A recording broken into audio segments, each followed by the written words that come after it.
The Tim Heale Thirsty Thursday live stream from 7 until 9 weekly. Here's your host, Tim Heale.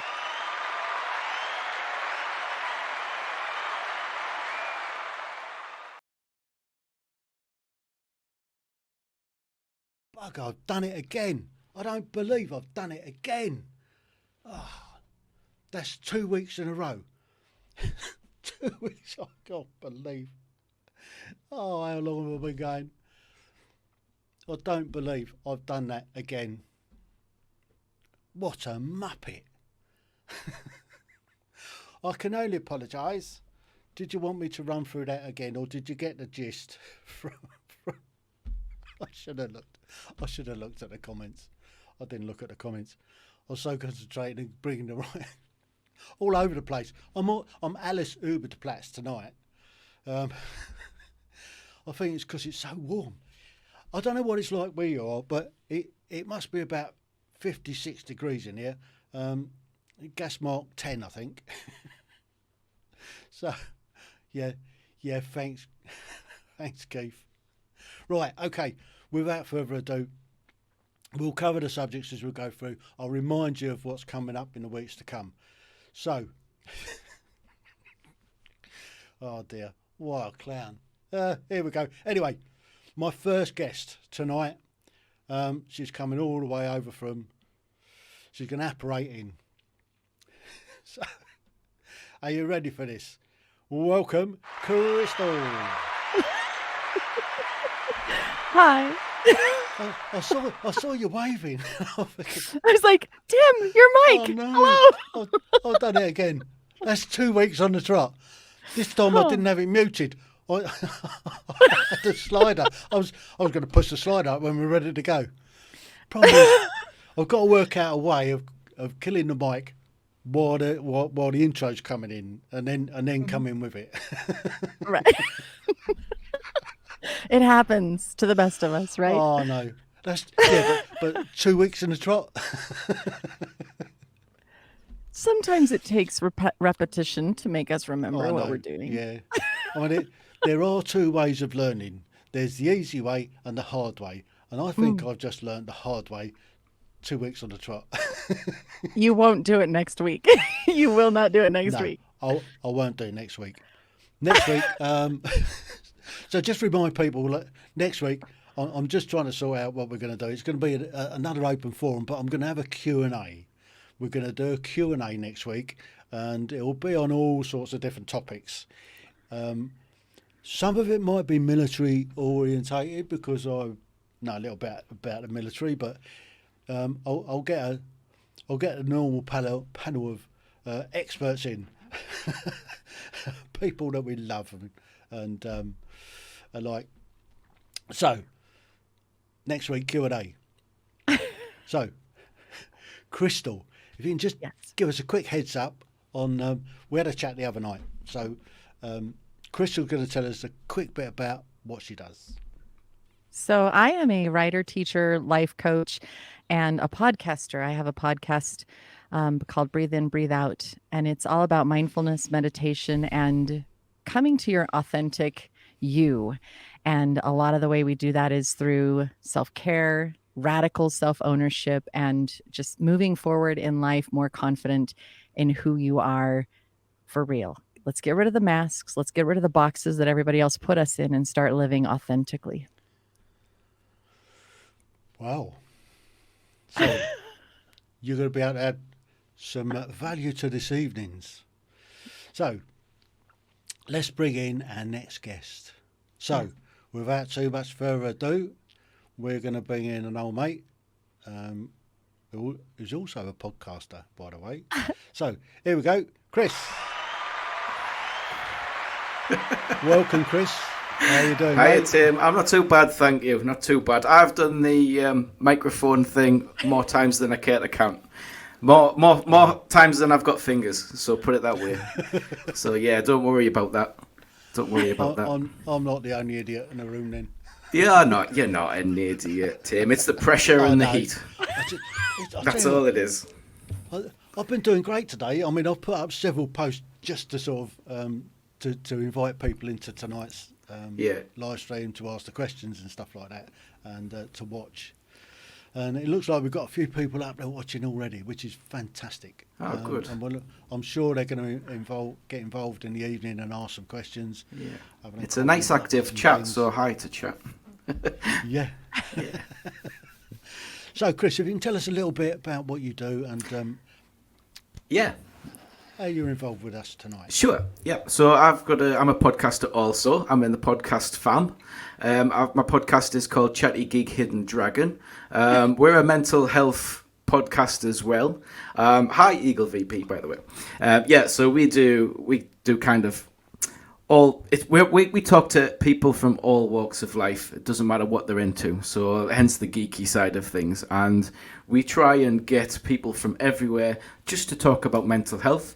So that we can share conversations happening, just to let people know that everybody, wherever they're from, experiences mental health weather, as I like to call it. So yeah, that's what I do. I've got a Buddhist background for 20 plus years, so I'm also mindfulness and meditation. I'm also into that as well. I've got a martial arts background as well for over 20 years. All of this as well. And mental health is a key basic principle of what I do. It's really important. It affects every decision we make, and which then causes further repercussions. So it's so important. So that's why I'm here. Brilliant.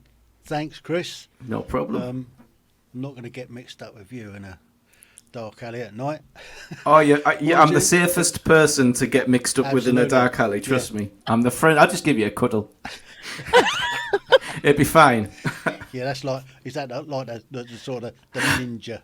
Yeah, ninja cuddle. It's a secret move. I can't really show you it yet. Brilliant. Right, let's bring in one more guest. So without too much of ado, we're going to invite Marsha into the chat. Hey, Marsha. Hello, how are you?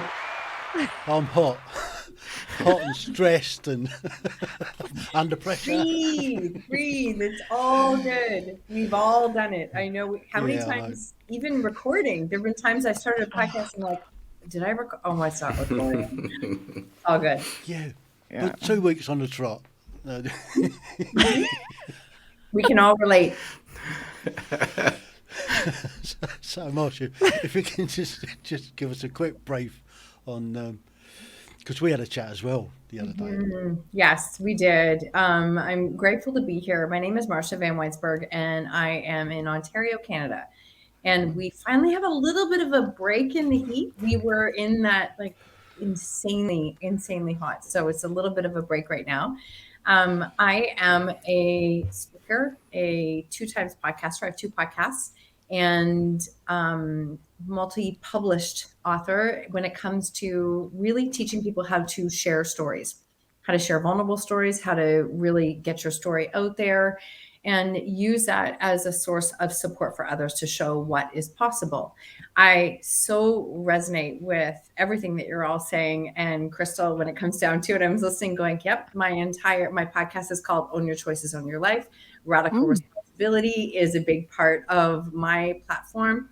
And I've navigated through a number of mental health, substance abuse challenges, family, so many different things that it led me into this path of sharing my story and then helping others to do the same.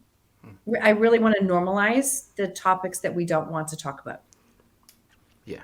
I think that's one of the key messages that we can put out tonight is it's okay to not be okay.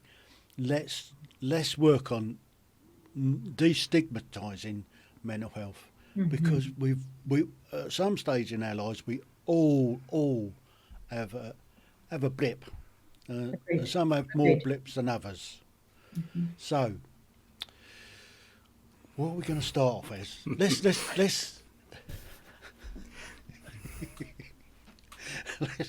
Let's open up. Let's make it easy to start with. So, let's just say good evening to everybody out there that's watching, and if I can just click that little like button just to let us know that, or the little heart button, even better. Let us know that you love us and you're going to enjoy what we're doing tonight. So, mental health first aid. There's courses that you can do for mental health first aid here in the UK. I first did it when I was in the British Army, in my last job, and as part of a welfare officer, part of a welfare team, we took part in this.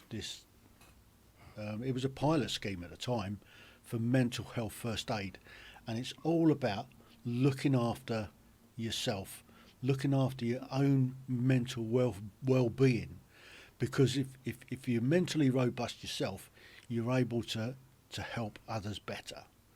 And the last thing you want to do is if you're suffering with your own mental health, you're going to find it difficult to help anybody else. So it's all about looking after oneself. So who wants to open up on that one then?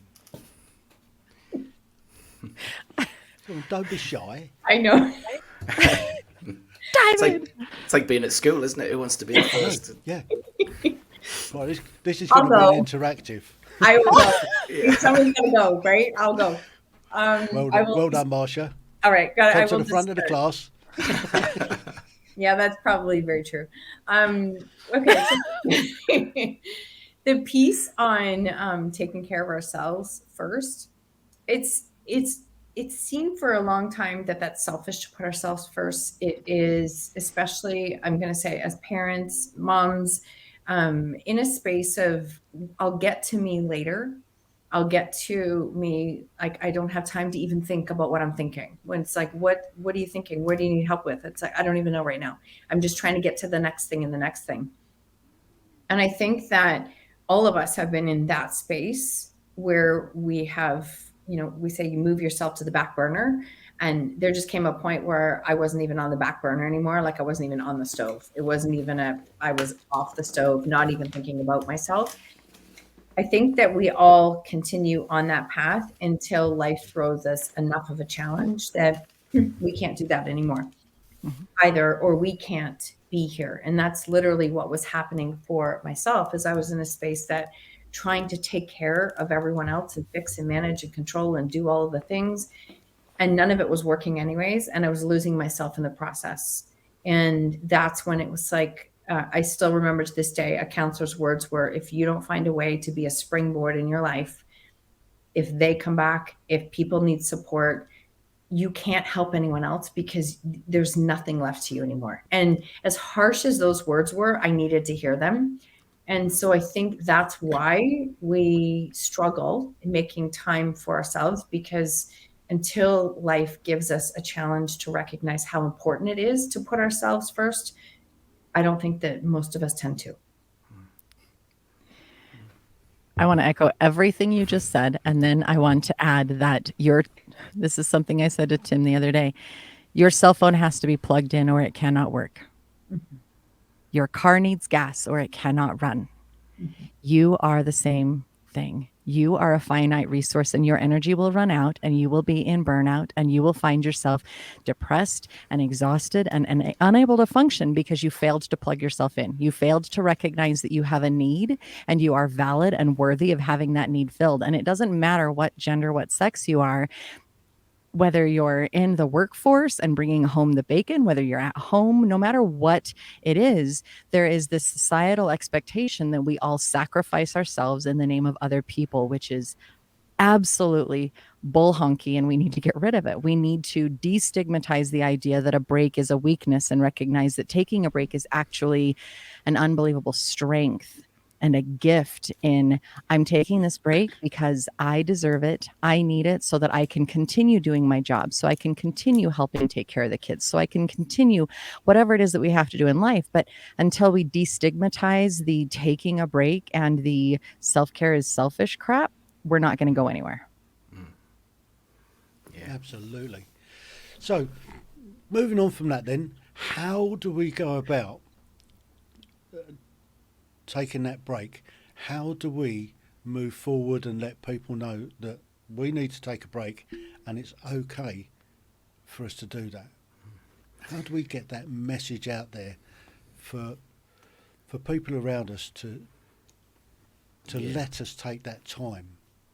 I think individually and also as part of a society, there is a responsibility for us to remove that stigma. I think it's kind of, it's our own work. We've got to do our own work, and there's only us that can.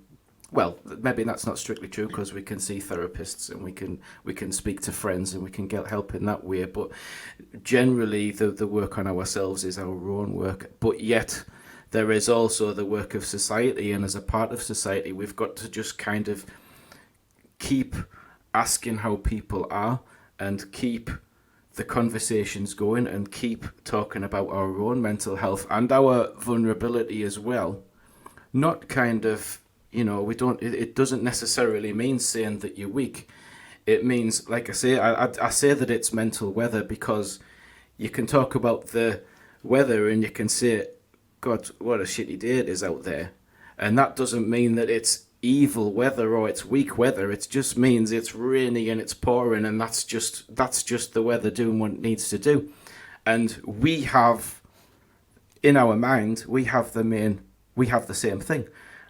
Then individually on on ourselves, I think it was Crystal that mentioned burnout, or it might have been Marsha, sorry. Sorry, but yeah, this is I know, back of the class for me.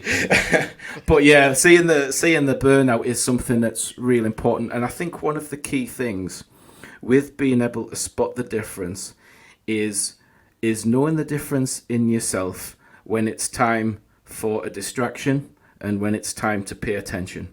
So sometimes it's prudent to distract yourself if it's just too much and you just need to put your mind on something else. But that can kind of be a temporary fix. It's an impermanent fix. Sometimes the time comes where we need to pay attention to what's going on. And this can be what our break is. And it's really funny. I mean, I mentioned my Buddhist background, but when we do our 10-day retreat, it's called a retreat. And you think of the word, what does retreat mean? Does it mean running away? Actually, no. Retreat means coming home in a way. It's not, you're not going away from anything. You're actually taking that time to pay attention to yourself in the solitary environment, and you're paying attention to what's going on. And that is the self-care. And the more regular you do that, it doesn't have to be for 10 days. It can be for 5 minutes. You can, set a timer at three times of the day. Set yourself a 10 o'clock or a 3 o'clock to take 5 minutes. Watch your breath for a little bit. Just ask yourself, Chris, what's going on now? And that can be enough just to set that habit of, am I burning out? Do I need to distract myself if something really got me worked up? Or do I need to really pay attention to what's going on there? That's as far as I'm going to go for now. We'll let someone else speak. No, I loved it. And I absolutely agree. You. And it is a very human experience. Nobody knows what you're going through. We all have our own individual issues and challenges to deal with, and nobody knows that you need a break. Nobody knows that you skipped lunch so that you could continue doing something else. Nobody knows that you need a nap unless you actually verbalize it and say, this is what I need. And it's a beautiful thing in being vulnerable, but it's also in being real. And it starts within. It starts with the self-care, and yet being the societal change. My husband and I do this thing where he says, hey, how are you? And I say, I'm fine. I give him the standard greeting, and he says, okay, that's great. How are you really? And that one question, how are you really, lets me know that he wants to know more than just the standard greeting. And if we want to be the change in society, we can do the same thing with anybody that's around us. How are you? Okay, now how are you really? Because it lets you, I'm really interested in who you are and what you're going through. I can see that you're a little down today. How are you really? Is there some way that I can help support you in this moment? Now, that's a really good point. That's something I was going to bring up a little bit later. But only do that to somebody if you have the time to listen to them. If you're just doing it, hi, how are you, and you're moving on to something else, don't ask that second part of the question. Because if you haven't got time to listen to somebody that's got issues, then they are going to feel worse. You're just going to make them feel worse, because you will make them feel as though they're worthless because you haven't got the time to invest in them. Yeah. So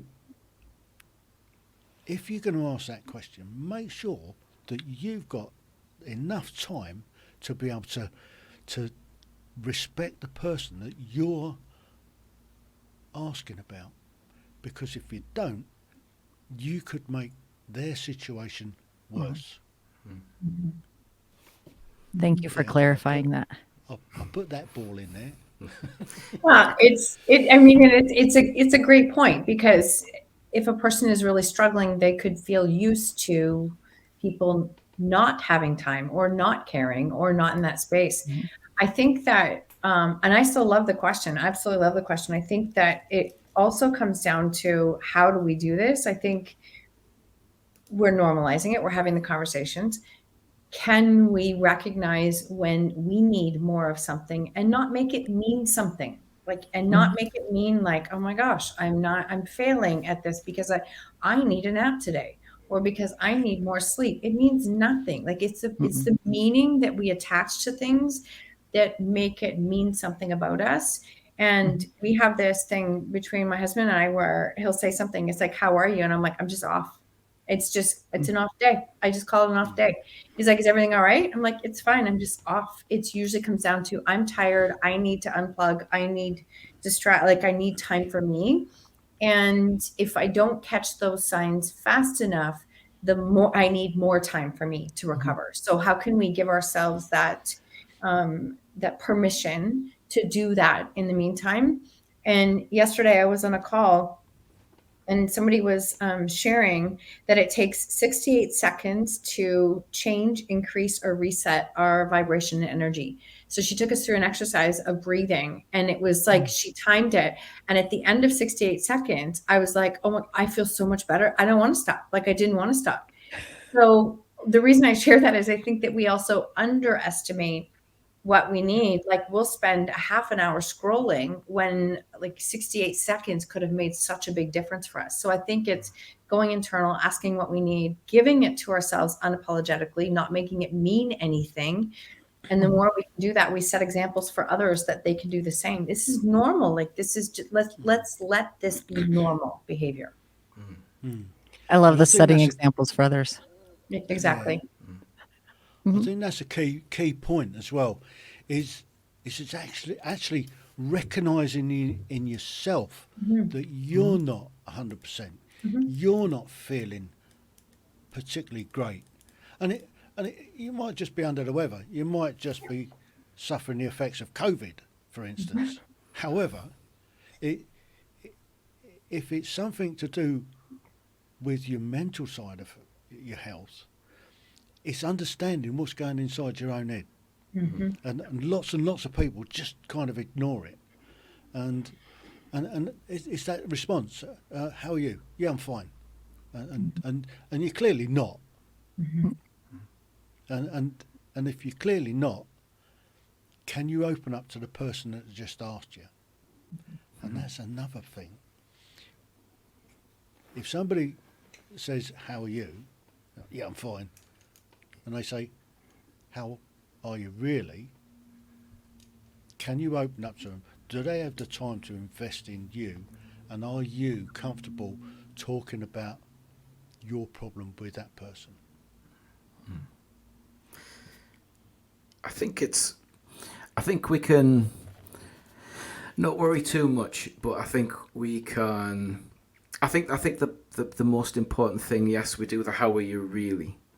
But I think one thing is that we can do constant work on is being available for that. And sometimes it doesn't have to be. Sometimes it's really nice to ask the who are you really, and I agree with what you said, Tim, with, don't ask that if you haven't got time really for them to tell you how they actually are. However, there's other ways that we can sort of make ourselves available. And the other thing is the recognizing in yourself. Our brain is a very crafty little devil, and it's amazing how much white noise that we can actually ignore in our brain and sort of think that we're getting on with our day. I'm kind of lucky in a way because of my mental health, is that I have tics. So thankfully with my wife, she knows if she needs to ask how am I really, because I'll be doing this. So I'm all right. So I've got like a little bit of an observational tool for myself. If something's not quite right with myself, I just make fun of myself, because that is just something that I do, and it changes. Either, my arm will randomly lift in the air, and she'll think, he's having a row in his head or something, or he's, stuff's been building up, and she just needs to ask. And it's not so much sometimes it can be not so much the having to tell somebody else, but it can be enough to notice that tic. I mean, not everybody has a tic, but everybody can look at that white noise and see if they can see what it is. And sometimes, can we think of a way? So here's a question: can we think of a way, rather than saying how are you really and making them vocalize to a person who they may not really feel that comfortable sharing, but how can we kind of gently, as a person who cares and has a person who is available, how can we encourage people to look inside and see perhaps if something may be there that needs attention rather than distraction? Do we think? Just curious. Well, I'm wondering. While we're thinking, I just want to give a quick shout out to some people that's clicked the like buttons. So Craig Morris, thanks. Di, Richard and Sue, thank you very much for clicking the heart button. And Graham, love you, mate. Thanks for the care. So anybody else that's out there, feel free to click that like button. It doesn't cost you nothing, and it just makes us feel warm and cosy. Where do we need to point, Tim? Is it over there or over there? I don't know where it is. It's somewhere. It's over there. And if you've got a question for us, pop it in the chat box. That doesn't cost anything either, and it doesn't cost anything to subscribe to any of our channels. Yeah. Yeah, please do engage. So why we quick opportunity, why we've got this thinking. I'm just going to announce a couple of upcoming episodes. So we're already on today's, which is, where's it gone? Oh no, click that one there. Got a rugby special coming up on the 1st of September. So any of the old rugby players out there want to come and join in this one, we're going to look at a regimental rugby for the weekend, and then we're going to look at the Premiership that's coming up. And I think it's going to be quite an exciting one, especially some of the antics that's been going on with some of the clubs and, shall we say, pay. And then on the 8th of September, I've got an archaeological special, and I've got some real specialists coming in to talk about archaeology, and that's going to be fascinating. Last week was on History Week down here in Portsmouth and Gosport, and I was working with these guys from Wessex Archaeology, and the marine archaeology is fascinating.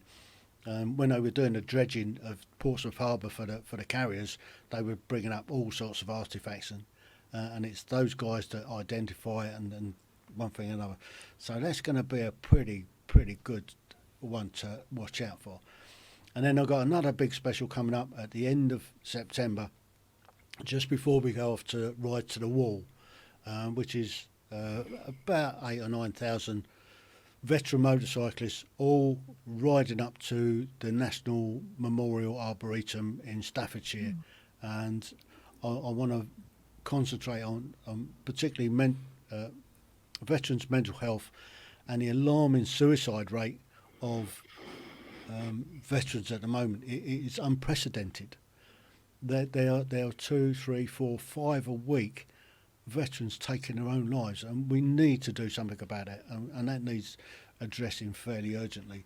And I think you guys out there can help us identify that problem. The Tim Heale Thirsty Thursday live stream from 7 until 9 weekly.